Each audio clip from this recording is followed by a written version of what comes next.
হিন্দু মুসলিম দুই বন্ধুর গল্প। বন্ধুত্বের কোনো ধর্ম হয় না। বন্ধুত্বের কোনো ধর্ম নেই, কোনো জাত নেই। বন্ধুত্বের একটাই পরিচয়, সেটা হলো বিশ্বাস, ভালোবাসা আর মানবতা।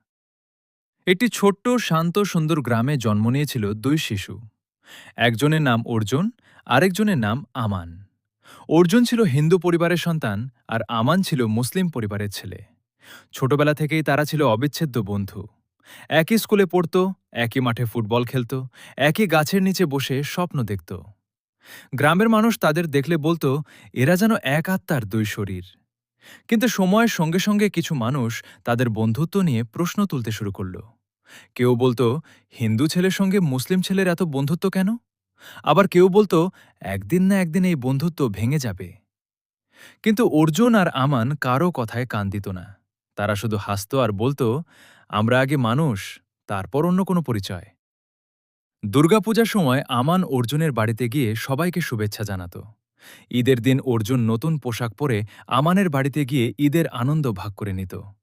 তারা একে অপরের ধর্মকে সম্মান করত, কিন্তু কখনো কারো বিশ্বাসে আঘাত করত না। একদিন হঠাৎ ভয়াবহ বন্যায় পুরো গ্রাম ডুবে গেল। চারদিকে শুধু কান্না আর অসহায় মানুষের আর্তনাদ।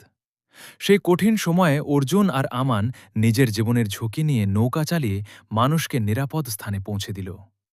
তারা ক্ষুধার্ত শিশুদের খাবার দিল, অসুস্থ বৃদ্ধদের উদ্ধার করল এবং দিনরাত মানুষের পাশে দাঁড়িয়ে রইল। গ্রামের মানুষ তখন বুঝতে পারল, মানুষের আসল পরিচয় তার ধর্ম নয়, তার মানবতা। বছর কেটে গেল। অর্জুন একজন শিক্ষক হল। সে শিশুদের শুধু পড়াশোনা নয়, মানুষ হওয়ার শিক্ষাও দিত। আমান একজন চিকিৎসক হল। সে ধনী গরিব, হিন্দু মুসলিম কোনো ভেদাভেদ না করে সবার চিকিৎসা করত।